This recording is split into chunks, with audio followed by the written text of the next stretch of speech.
Hello students, welcome to my channel math and science wisdom. अभी हम करने वाले हैं 9th क्लास का फर्स्ट चैप्टर जो है उसका हम माइंड मैप करेंगे। माइंड मैप के क्या होता है कि पूरे चैप्टर का ओवरव्यू एक बार हो जाता है, उसमें हम पूरे चैप्टर को थ्रोली एक बार देख लेते हैं, रिवीजन एक टाइप से हो जाता है और पूरा चैप्टर हमारा इसमें आ जाता है। ठीक है, तो हम कर रहे हैं 9th क्लास का first chapter, matter in our surroundings. First of all matter क्या होता है?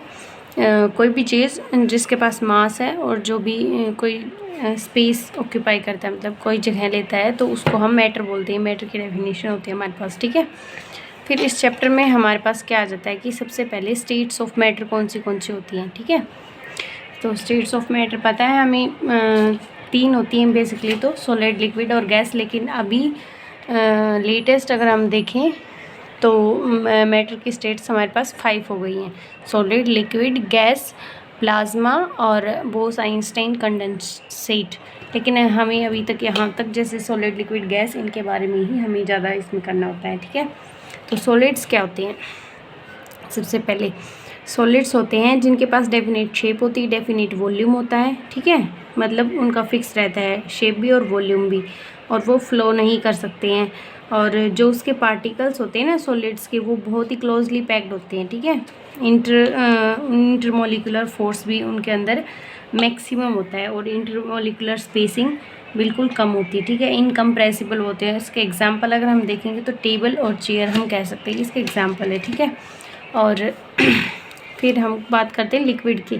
लिक्विड की हमारे पास कोई डेफिनेट शेप नहीं होती, जिस भी वेसल में हम इनको डालते हैं उसी की शेप ही ले लेते हैं। ठीक है, फिक्स वॉल्यूम इनका फिक्स होता है और ये फ्लो कर सकते हैं। ठीक है, फ्लूइडिटी इनके अंदर होती है और इनके पार्टिकल्स लेस क्लोजली पैक्ड होते हैं, मतलब लूजली पैक्ड होते हैं। ठीक है, जितने उसके सॉलिड के पैक होते हैं ना, उतने क्लोजली पैक्ड इसके नहीं होते। ठीक है, लिटिल कंप्रेसिबल भी ये होते हैं और इंटरमोलिकुलर फोर्स इनके बीच में सॉलिड के उसमें सॉलिड के केस से बहुत कम होता है। जैसे सॉलिड के केस में इंटरमोलिकुलर फोर्स हमारे पास बहुत ज़्यादा होता है, बहुत ज़्यादा अट्रैक्शन फोर्स से वो मॉलिक्यूल्स एक दूसरे को पकड़े हुए होते हैं ना।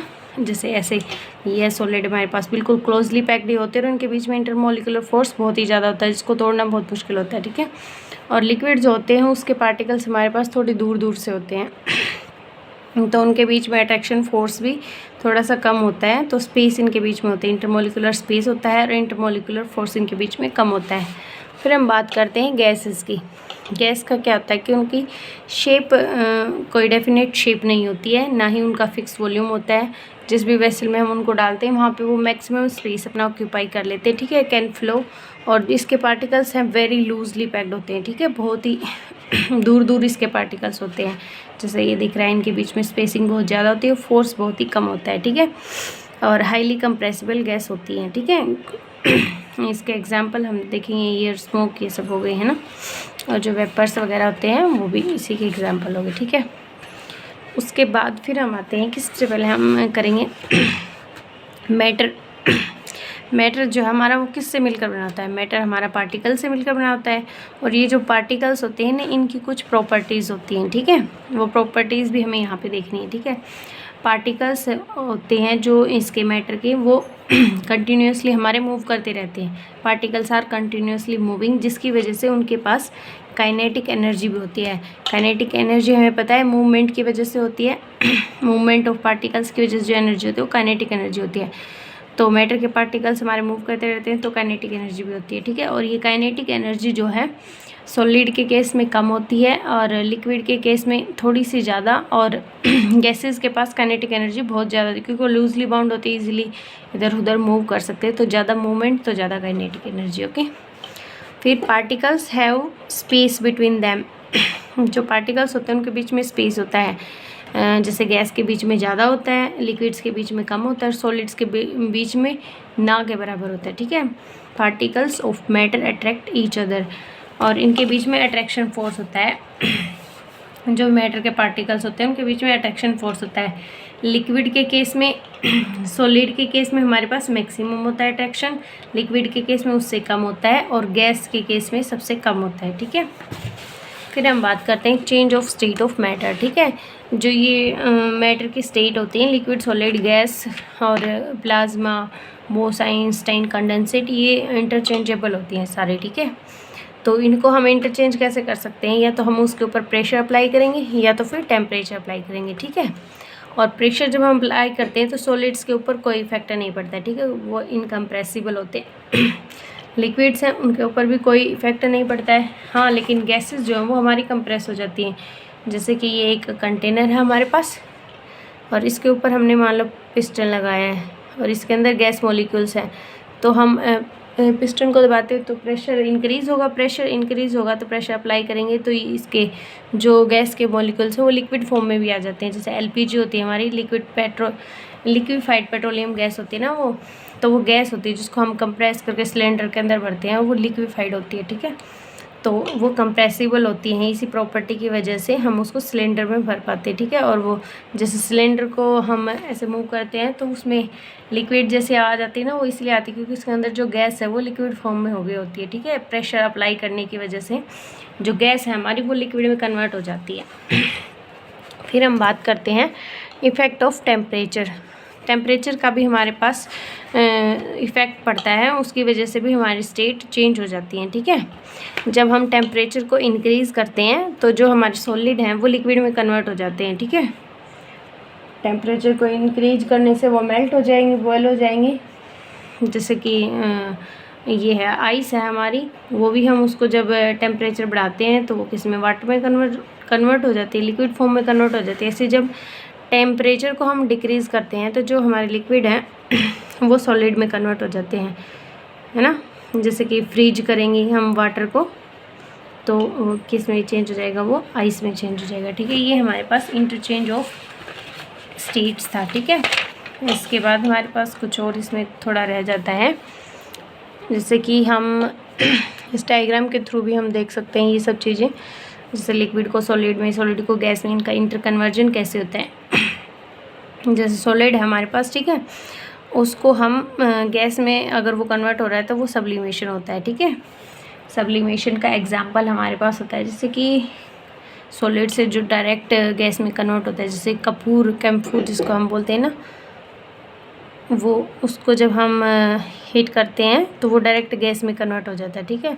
और गैस पार्टिकल्स भी डिपॉजिट होकर सॉलिड में कन्वर्ट हो सकते हैं, तो इसको हम डिपोजिशन बोलेंगे। जब सॉलिड से हम लिक्विड में कन्वर्ट करते हैं तो वो मेल्टिंग हो गई, और ये टेम्परेचर को इंक्रीज़ करते हैं तब वो हमारी मेल्ट होती है, ठीक है। और जब हम टेम्परेचर को डाउन करते हैं तो लिक्विड वापस फ्रीज हो जाता है और सॉलिड बन जाता है। और जब लिक्विड को और भी ज़्यादा हीट करते हैं तो क्या होता है कि वो वेपर्स में कन्वर्ट हो जाता है। इस प्रोसेस को हम इवेपोरेशन कहते हैं, ठीक है। और जब गैस से हम लिक्विड में कन्वर्ट करते हैं, जिसकी कोई गर्म चीज़ उसके ऊपर हम कोई बर्तन रख देते तो जो वेपर के पार्टिकल्स हैं वो हमारे ड्रॉपलेट्स की फॉर्म में उसके ऊपर जमा हो जाते हैं, तो लिक्विड में कन्वर्ट हो गया ना गैस से सीधा, उसको हम कंडेंसेशन बोलते हैं, ठीक है।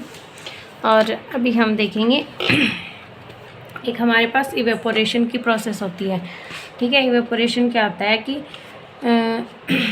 जब हम टेम्परेचर को इंक्रीज़ करते हैं तो जैसे जो वाटर है वो वेपर्स में कन्वर्ट हो जाता है, इसको हम इवेपोरेशन कहते हैं। इवेपोरेशन हमारी बहुत सारी फिज़िकल जो प्रोसेसेस होती हैं उनमें इसका मेन फंक्शनिंग होती है इवेपोरेशन की। जैसे कपड़े हम सुखाते हैं तो उसमें भी हमारा इवेपोरेशन लगता है, ठीक है।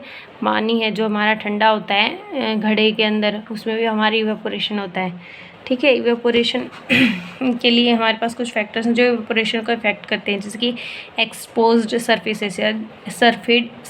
एरिया।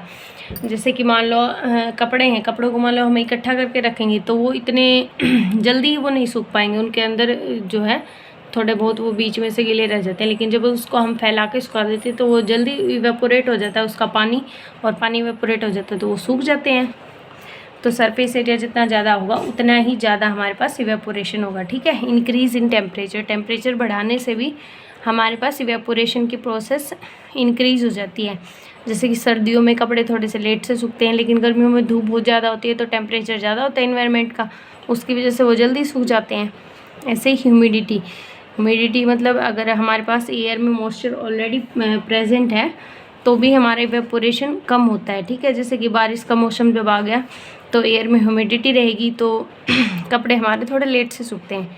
जैसे वाइंड वेलोसिटी जब तेज़ हवा जब हमारी चल रही होती है तो उसकी वजह से इवेपोरेशन हमारा ज़्यादा होता है। ज़्यादा हवा चल रही होगी तो कपड़े जल्दी सूख जाते हैं ना।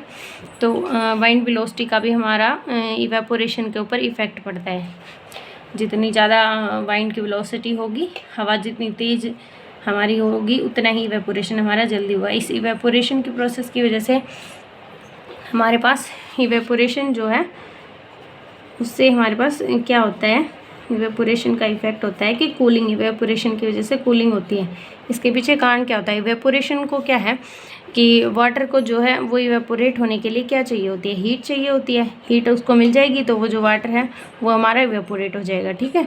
और वो हीट हमारी कहाँ से लेता है? वो इन्वायरमेंट से लेता है। तो इन्वायरमेंट से जब हीट ले ली जाएगी तो इन्वायरमेंट हमारा क्या हो जाएगा? ठंडा हो जाएगा, क्योंकि हीट किसी चीज़ में से हमने हीट ले ली तो वो ठंडी हो जाएगी ऑटोमेटिकली। तो इसीलिए हम बोलते हैं कि इवेपोरेशन की वजह से हमारे पास कूलिंग होती है, ठीक है। Evaporation causes cooling. जैसे कि गर्मी में हमारे मान लो पसीना आया हुआ था, ठीक है, गीली हमारी बॉडी होती है, तो हम एकदम से पंखे के नीचे आते तो इवेपोरेशन हो जाता है। इवेपोरेशन होता है तो जो वाटर वेपर है, जो हमारे पास पसीने की जो ड्रॉपलेट्स हमारे ऊपर होती हैं वो स्वेट हमारा सूख जाता है। उसकी वजह से हमें एकदम से ठंडा सा लगता है हवा जब लगती है। वो इसीलिए तो होता है क्योंकि वो जो पसीने की बूंदें वो हमारी इवेपोरेट हो जाती हैं और वो हमारी बॉडी में से हीट लेके और कुछ उनको क्या नाम है, हवा मिल जाती है, तो उसकी वजह से वो इवेपोरेट हो जाती है, तो हमारी बॉडी को ठंडा ठंडा सा ऐसे फील होता है। तो इवेपोरेशन हमारे पास कूलिंग के लिए जिम्मेदार होता है, ठीक है। और एक ये है सॉलिड लिक्विड गैस है, इनकी इंटरचेंजेशन, इनकी जो स्टेट्स हमारे पास इंटरचेंज होती है उसमें हमारा प्रेशर और ये जो हीट है ये दोनों इसमें हमारे काम आते हैं, ठीक है। जैसे कि टेम्परेचर को हम बढ़ाते हैं, मतलब कि हीट को इंक्रीज़ करते हैं और प्रेशर को डिक्रीज़ करते हैं, तो हमारे पास क्या होता है कि सॉलिड जो है लिक्विड में कन्वर्ट हो जाता है और लिक्विड होता है वो हमारा गैस में कन्वर्ट हो जाता है और सॉलिड डायरेक्ट भी गैस में कन्वर्ट हो जाता है। जो सॉलिड डायरेक्ट गैस में कन्वर्ट होता है उसको हम सब्लिमेशन कहते हैं, ठीक है। और जब हम हीट को डिक्रीज़ करते हैं और प्रेशर को इंक्रीज़ करते हैं तो उसकी वजह से हमारे पास क्या क्या होता है, जो गैस है वो लिक्विड में कन्वर्ट हो जाता है, लिक्विड सॉलिड में कन्वर्ट हो जाता है। जो गैस लिक्विड में कन्वर्ट हो जाता है उसको हम कंडेंसेशन बोलते हैं, लिक्विड से सॉलिड में कन्वर्ट होता है उसको सॉलिडिफिकेशन बोलते हैं, और गैस डायरेक्ट हमारे सॉलिड में कन्वर्ट होता है उसको हम डिपोजिशन कहते हैं, ठीक है। तो ये था हमारा फर्स्ट चैप्टर। इसमें हमारा पूरा जितना भी हमें दिया है उसमें एनसीईआरटी में लगभग वो पूरा इसमें कवर हो जाता है और इसमें हमारे चैप्टर का पूरे का रिवीजन हो जाता है, ठीक है। इसके बाद हमारे क्वेश्चन आंसर रहते हैं।